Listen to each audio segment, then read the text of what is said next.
happening to that person. Kaya nga, sabi sa amin, no, when you manifest, never manifest to be in someone's life because you don't know what that person's inside or going niya. Kasi akala mo lang in the surface, okay, pero deep inside, that person is wishing your life also. Diba? True! Okay, kung ako.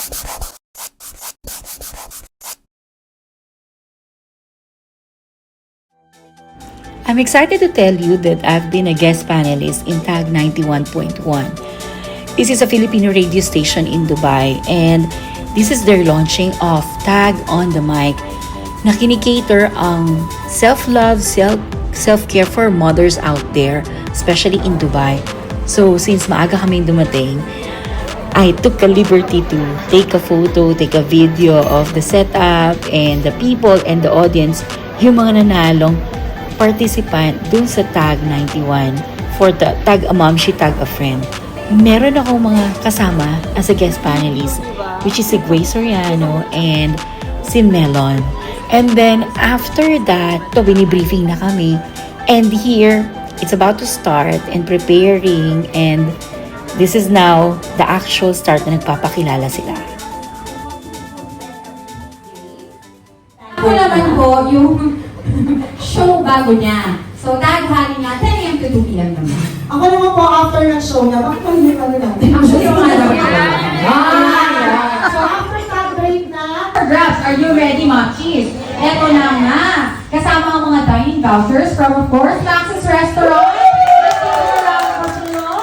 Ayan nga, sa Yasity Max, Ras Al Khaimah, yung overnight stay. Certified holistic health practitioner, she invites all fellow moms to return to self-love and nurture their spirit to rise above challenges with grace and ease. Big welcome to Miss Lorna Soriano. Hello everyone, thank you. Salamat sa mga Filipino mga moms out there who wanted to explore their wholeness. So, Raise and Rise is founded by heartfelt feeling. Kasi nanggaling ako sa tulad nyo, puro burnout. And then after that, I went to a holistic approach and then here I am. I don't know, hindi ko alam na mag-share ako kasi I went to this journey just to heal myself. Ayoko magturo, but right now, I'm sharing this here. Thank you very much. Thank you so much. And of course, eto na nga, unahin na muna natin. Ang una nating segment for today, it's all about self-care and motherhood. Ayan. Isa nga yan sa una nating pinag-usapan sa podcast natin, Mom, She's on the Mic. yes, oo. Kasi totoo naman, di ba? Aminin po natin. Pag sinabing nanay, yun yung sinabi ni Pepper during our podcast, na parang may connotation na sila pag nanay lo siya. Ganon, di ba? Grabe na parang alam pag mo nanay siya. ka na, naka-gaspe, yung buhok mo, ganyan, di ba po, ganon siya. Hindi ka na naliligo. Pero di ba, pero may ganong term kasi yung mukha kang nanay. Oo. Sad. But at the same time, why don't we, di ba, take hold of that thought and that saying and gawin, let's turn it around, let's make it positive. Kasi proud naman po tayo mga momchies here, right? Oo. Tanong naman po natin sa ating mga panelists, ano pa yung mga activities that help you recharge para naman ma-inspire ang ating mga momchies today? How do you prioritize self-care and what activities help you recharge? I treat self-care like an appointment that not to be cancelled. I like that. Yeah, I kasi ano yun eh, I remember, no, I'm a mom of 3. So I've been annulled and I have a husband, second husband. So this is my journey is, I went to a very, ano ba yung pinakang masulasok na experience yun? So very deep lang. So, when I was having a journey, because I have a 29 years old son, 26 and 16. So the 2 are from my first, and the youngest are from my second. So I went to annulment thing. So, naano ko yan, na-encounter ko yan yung mga losyang, kailangan lahat, ibubuhos mo, you're not enough if you're not going to do this thing. So, self-care for me is now, hindi mo kailangan i-cancel it. Kasi dapat you're whole and complete. And to prove you're a good mom, you're not going to set aside. So, yun yung mga ginagawa. Mindfulness, breathing, ang ginagawa ko, one thing is, learn how to pause. Kapag napipin niya na, ay, ganito, kasi minsan pitingin ka sa salamin. Tapos, sino ka na? Diba? So, learn how to pause and breathe and look into your heart. Ito ba yung gusto ko? Well, thank you so much kasi alam nyo na, make it an appointment. Huwag mo i-cancel. Take some pause for yourself. The first thing I learned, I wish I had said no for the first time. Kasi saying always yes to everything, kaya tayo nag-burn out eh. We think that sometimes, you're superhero, super mom. Remember, you're a human, you're not superhero. Diba? Yun eh. And sometimes when you have a time for yourself, saying no, you have enough energy to do more things. And when you have enough energy, the better you become. And you have a better quality of taking care of someone because you're taking care of yourself. And Huwag kang umiyak mo dito. oo, talaga ko yan. Alam mo, na-feel ko, pwede pala ako maging CEO. Hindi nanay, kasi tinan mo founder ka na ng mga anak mo, di ba? Tapos, ikaw pa yun nag-lead sa kanila, di ba? Tapos, ikaw pa rin yun nagbibigay ng mga pagkain, di ba? Or something. And many more. And at the same time, pag may sakit, ikaw rin yung gagawin sa kanila. Di ba? Yun yung isang skills na nanay na, sabi ko nga sa'yo na stretch, di ba? Yung pala yung mga, ang nanay kasi it will not stop there. Being a mother, it will not stop there. There are people who choose to be single the whole time. Okay? And we have to respect kung ano yung choosing nila. And maybe there is a belief from the previous days na kapag nagpunta siya sa status na yun, ganito yung mangyayari sa kanya. That's why they keep on that status na ayaw nila, na nandun na kasaya. Now, if that person will ask me, how can I change this? Then that's the time I will tell her that you are more than enough of what you think. You are limitless. If that belief is blocking you, then definitely you will not be able to move forward unless you choose to remove it from your mind, body, and soul. This is how I see it. Kasi may mga tao talaga na gustong-gusto nilang maging single all the while, pero nagsisisi sila pag tumanda na sila. Yeah. May mga ganon. And they will pretend that they're happy, but when you see them, marami akong client na ganon na pagtanda nila, marami silang sana ganito ginawa ko, sana ganito ginawa ko. And yun yung kanilang parang pagsisisi. So whenever I have a client like that, I gave them parang points yung positive and negative, and then let them decide for them. Ako na eh, kasi di ba mga mom tayo, gagawin natin lahat, di ba, ng mangyayari, kaya natin hanggang maging cool yung family. Pero hindi ko na kinaya yung as if na sobrang, ang dami ng beses na hiwalay bali lang. Parang nakakapagod. So doon ko na nakita, ay, kailangan na ng self-love, hindi na ito pang martyr. So when I put myself out of that scenario, ang sarap ng feeling. If you can do it. Kasi tinakina ko talaga naman eh. Sabi ko, ano nga ba? Ang sabi ko dito is, you're more than a mom. You're a woman with dreams, gift, and a voice. The thing that you have to do is, you try to kung may mga nagsusulat ba ito sa notebook? Pag Journal.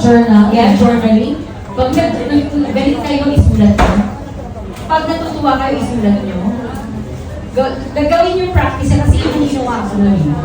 So, ginagawa ko yung galit, yung joy, tapos, winuwait ko siya. Madami na ako ngayon.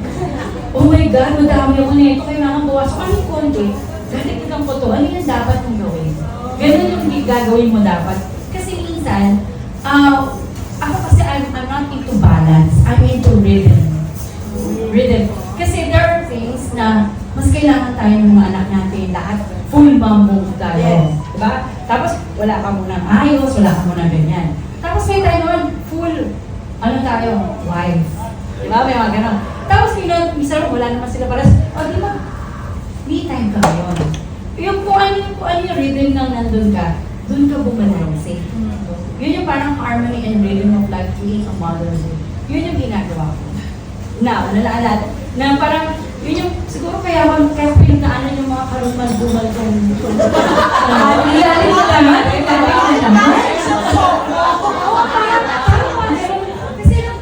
kasi dumaan ako sa sa healing journey, and sabi ko, ito pala yung mga learnings and lessons na nakuha ko dun sa mga time na yun. So ngayon, natutunan ko na siyang mag-journal. Gawin niyo yan. Try niyo na yung negative and positive, tapos i-balance niyo, tapos ano nang gagawin ko. Makikita mo yung unti-unti mawawala, is the time, yung mga magagandang things. Experience that. In my world. Okay. Noong una, kasi dumaan ako sa ganyan eh. Ganito yan, kaya kami ganyan yan, ganyan, the quote is thrown out to you. Diba? So, what I did is, syempre, hindi ko alam na ako nga talaga yung, akala ko ako talaga yung kasalanan, ganyan. So, I learned, nung nag-contemplate ako yung mga past years, kung ano yung nangyari, kasi nung binasa ko na yung analogy case ko, yung story of my life, sabi ko, wow, martyr ko pala, mga gano'n, Tapos, nakita ko na usually, ang nangyayari kasi sa mga husband and wife, being a mother, yung children talaga ang affected. Okay? So yung children are affected, make sure that when something is happening between the two of you always take care of the child na hindi siya magkaroon ng hatred sa father kung ano yung ginawa sa'yo. Kasi between you and the husband, it's different. But within the children, different din ang role mo sa kanila. So never ever tell your children na ganito yung tatay ko, ginanito ko, ginanyan ako. Yun yung na-learn ko na at hanggang ngayon, may respeto pa rin yung mga anak ko dun sa father nila. Kasi they will know eventually when they grow old what really happened. Ngayon, kung sa nanay na kapag nalaman na nag-shake yung ganyan, huwag mo lang kwento kasi kung kwento ka rin doon. Ganon din yung, kumbaga you seek advice to professionals para yung circle mo, yung space mo, yung energy mo will be protected and you will be able to learn and to know how to move forward from that situation. So you were asking about the center of the... Yes. Oh, every time. It's all... Yun yung talagang center talaga eh. At first na nandito sa Dubai, maraming challenges. And always, kapag ang God talaga yung nasa center mo, and you pray for your welfare kung ano yung nangyayari sa being mother, being a wife, and your family, and your children, yun talaga yung pinaka number one na dapat nandun. Ganito yung routine ko eh. In the morning kasi until now, ako yung nag-prepare ng baon ng husband at saka ng anak ko. So I wake up like 5 o'clock in the morning, 5:30. I do pack lunch. But before I get up, I see to it na meron ako 5 to 10 minutes na naka-still lang ako and listening to my thoughts and at the same time praying. I pray first and then I stop to listen kung ano yung messages in the morning. And then, that's the time I get up. Every now and then, nag-gratitude attitude yung ginagawa ko the whole day. Yun yung parang every day na nagagawa ko, which is improving talaga. Being mother, ang dami natin pinagdadaanan. So yung children mo, pinagdadaanan din nila yung pinagdadaanan natin. Kasi nakikita nila yung nangyayari sa atin. And they are, kumbaga teacher din niya tayo, and teacher din natin sila. So it's just like communicating between them. So kung ano yung natututunan natin, natututunan nila because of us. So yun yung gusto kong matutunan nila ng values. Relate na relate. Okay. So my message to moms are, you're not just a mom, you're bigger than that. You are limitless, you're more than enough, and you are enough. Kung ano yung binibigay mo, it's enough. Because whatever you give to your family, to your wife, to your husband, to your children, it's coming from your heart and soul. Yun yun. Well, no more, no less. Kung ano yung binigay mo, yun yun. And being a mom is more than empowering sa, kasi, di ba, even if you wala kang anak, pero nag-ampun ka, you're still a mom. Right? Because the responsibility of a mom, hindi yan nag-stop being a mom eh. Kasi merong after that. Yun yung isang lesson na natutunan ko. Yung mom kasi, after ng mom, marami kang dreams, marami kang hopes na pwede mag-inspire sa'yo and to your children. And continue learning, continue doing whatever you wanted to do. And don't stop na kapag nanay ka, yun lang ang gagawin mo. Hanap ka ng gagawin mo. Be creative, find what's your purpose, what's your niche, at kung ano yung makakapag-uplift sa'yo and makakapagpaganda sa'yo. Yun yun. Let's say, in our perspective, no? Kasi di ba may dumaan ako sa mga ganyan. Pag nakakita mo na, tapos pag may emotions ka na, ay, nangiingit to. Tapos pag meron akong gano'n ako, ano nangyayari sa akin? Bakit ako naiingit sa kanya? Anong meron ako na nag-trigger sa kanya? Yun ang tinatanong ko sa sarili ko. So pag nakita ko ito, nagpunta siya ganun sa ganito, nakakaingit, nakakainis. Ano bang meron ako? Bakit ako naiingit sa kanya? Tanungin mo yung sarili mo. Tapos, okay, so wala akong ganito, anong dapat mong gawin? Gawin mo nga inspiration. And then after that, pag nakita mo siya, oh, sige, pupuntahan ko rin. Kaibiganin mo ngayon. O, bigyan mo ka ng sleep. Yung bigyan mo siya. Kasi ikaw minsan, makikita mo yun. And you don't know what's happening to that person. Kaya nga, sabi sa amin, no, when you manifest, never manifest to be in someone's life because you don't know what that person's inside or going through.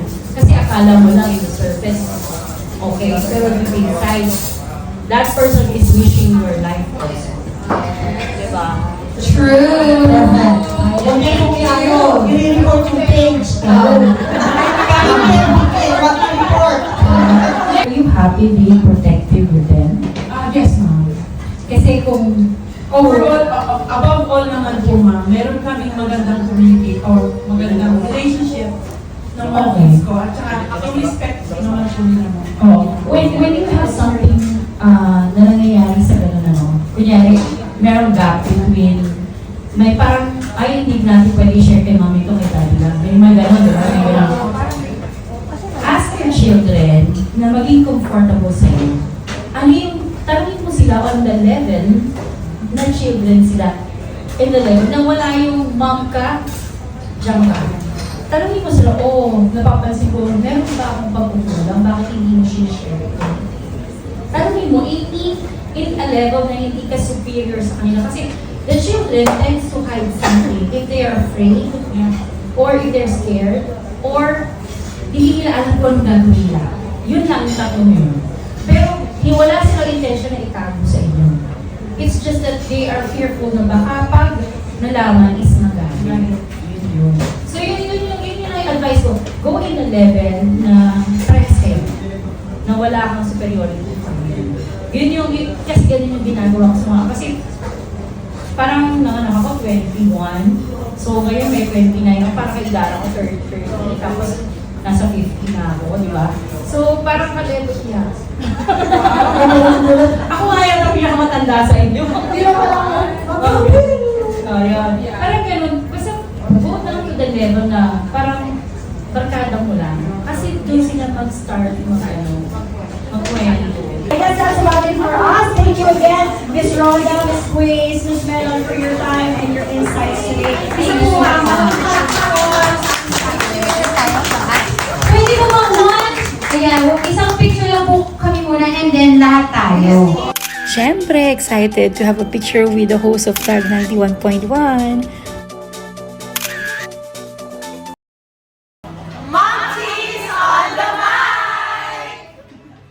Finally, we're done! So ito, may mga paraffle draw pa dyan. So meron kami mga binigay na mga products to be given to the participants so that they can enjoy and feel and experience what our products are. So, ayan yung mga products na pinaraffle namin.